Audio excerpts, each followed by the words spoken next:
Saudaraku yang kekasih dalam nama Yesus, topik firman Tuhan pada pagi hari ini yaitu merindukan kebangunan rohani. Supaya semua kita rindu akan kebangunan rohani, semua kita berdoa buat kebangunan rohani, supaya kebangunan rohani jadi dalam gereja kita, dan supaya kebangunan rohani, saudaraku, meliputi kota Medan ini, saudaraku.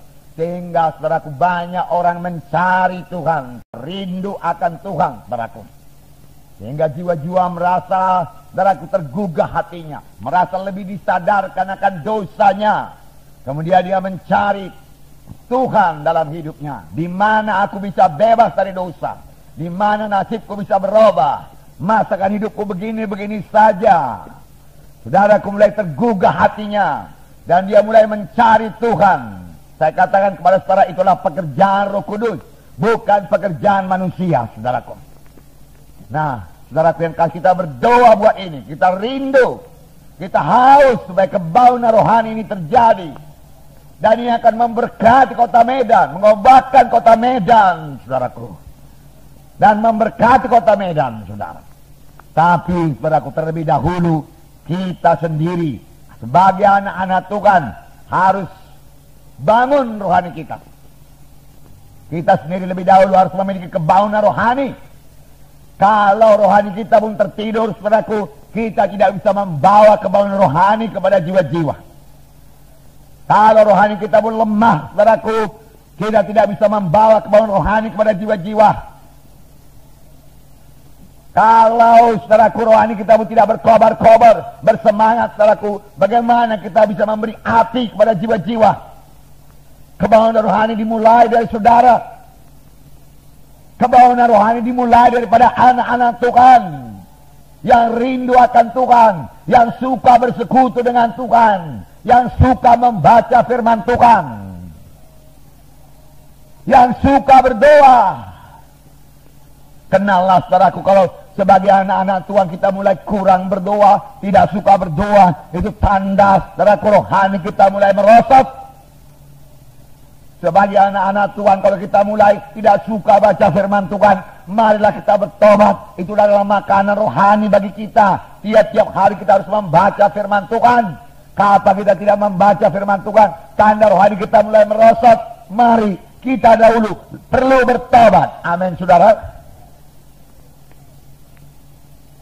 Tanda-tanda dalam rohani yang bangun, yaitu kita ini kemanapun tidak bisa diam. Saudaraku, maksud saya, saudaraku, kemana pun kita tidak bisa tutup mulut. Kita harus menceritakan kepada Yesus. Kita harus menceritakan Yesus pada jiwa-jiwa. Kita cerita Yesus pada jiwa-jiwa. Nah, saudaraku, kita suka memberi. Ini tanda kebangunan rohani. Kebangunan rohani dimulai dari saudara. Saudara harus lebih dulu suka memberi, suka berkorban. Saudara dengan sukacita memberikan korban, saudara. Kapan diumumkan dari depan, saudara, kita akan mengumpulkan korban buat KKR atau buat penginjilan. Oh, saudaraku, dengan mudah, saudaraku, dengan sukacita, saudaraku, saudara memberikan satu korban yang indah, yang mahal, berharga di hadapan Tuhan, saudaraku. Saudara berkorban memberinya, bukan, saudaraku, begitu banyak timbang-timbang, saudaraku, begitu banyak, saudaraku, tawar-menawar dengan Tuhan, saudaraku. Saudara perlu bangun rohani, saudara, kalau demikian, saudaraku. Tidak ada yang terlalu mahal buat Tuhan, saudaraku. Saudaraku, kita ikut dalam perintah agung. Kita ikut dalam pekabaran Injil, saudaraku. Satu kesempatan kepada kita untuk berkorban kalau ada pekabaran Injil. Beri, saudaraku, beri supaya kepada orang beri. Ini tanda-tanda rohani yang sehat, rohani yang bangun, yang bisa membawa kebangunan rohani bagi orang lain, saudaraku. Apalagi tanda yang saudara berkata, tanda rohani yang sehat, saudaraku. Dia suka bersaksi, dia suka menginjil, saudaraku. Dia suka berkorban. Dan satu lagi, saudaraku, dia terbeban pada jiwa-jiwa karena mengasihi jiwa-jiwa. Dia tahu kemana perginya jiwa-jiwa yang belum memiliki Yesus sebagai Tuhan dan Juru Selamatnya.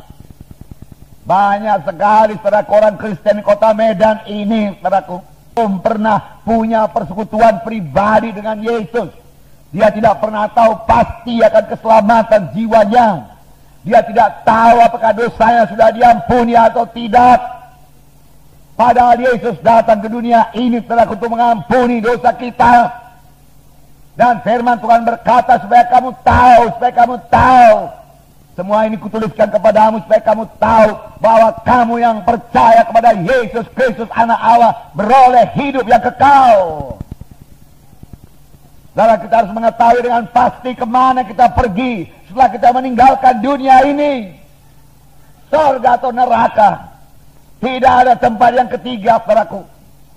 Tidak ada di tengah-tengahnya, tidak ada. Dan tidak bisa pindah dari neraka ke surga setelah didoakan. Tidak ada, saudaraku. Itu ditentukan pada waktu kita masih di dunia ini. Kita lah yang menentukannya, saudaraku. Keselamatan sudah disediakan Tuhan bagi kita. Tuhan itu Tuhan yang baik, saudaraku. Oh, puji Tuhan. Tuhan itu Tuhan yang baik, saya katakan pada saudara. Dia baik pada saudara. Dia menyediakan yang baik pada saudara. Tetapi saudaraku, ada musuh kita yaitu setan, saudaraku. Setan itu jahat semata-mata. Firman Tuhan berkata, aku datang. Tuhan Yesus berkata, aku datang supaya domba itu beroleh hidup. Bahkan beroleh dengan segala kelimpahan. Tuhan mengendaki hidup kita ini berkelimpahan. Berkelimpahan dengan damai. Berkelimpahan dengan sukacita. Berkelimpahan dengan kesehatan. Berkelimpahan dengan berkat-berkat yang kita butuhkan dalam dunia ini. Sebab dia Tuhan yang baik. Saudaraku, kalau saudara belum memilikinya, miliki iman lebih dahulu. Jangan salahkan Tuhan karena kekurangan saudara. Jangan salahkan Tuhan karena penyakit saudara. Itu bukan daripada Tuhan, saudaraku. Itu daripada musuh kita.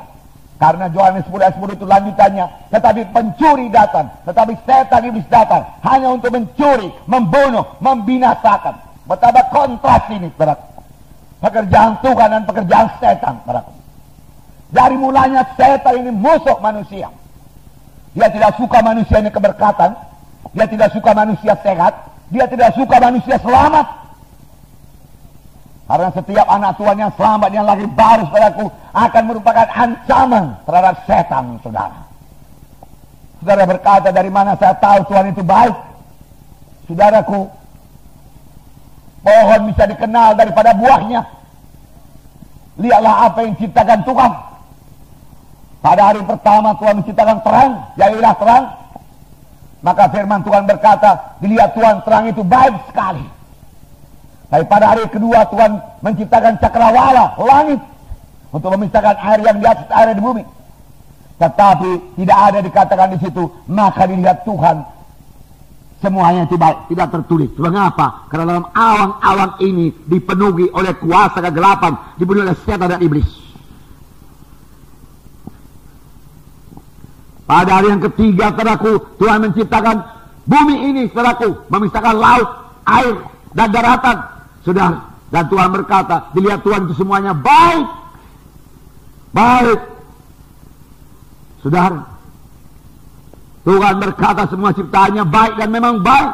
Kemudian Tuhan menciptakan manusia. Penciptaan manusia lain sedikit daripada penciptaan, saudaraku, alam semesta ini. Penciptaan alam semesta dijadikan Tuhan. Jadi, dia katakan jadi, saudaraku. Tetapi manusia dibentuk Tuhan. Haleluya. Dari tanah liat, dibentuk Tuhan. Menurut gambar Tuhan. Menurut peta Tuhan. Saudara. Lalu dihembuskan Tuhan napas yang hidup. Lalu manusia itu menjadi makhluk yang hidup. Lalu diberikan Tuhan Taman Eden yang kaya. Taman Eden yang luar biasa. Damainya, senangnya, sejahteranya. Di sinilah engkau tinggal. Betapa baiknya Tuhan itu. Betapa baiknya Tuhan itu.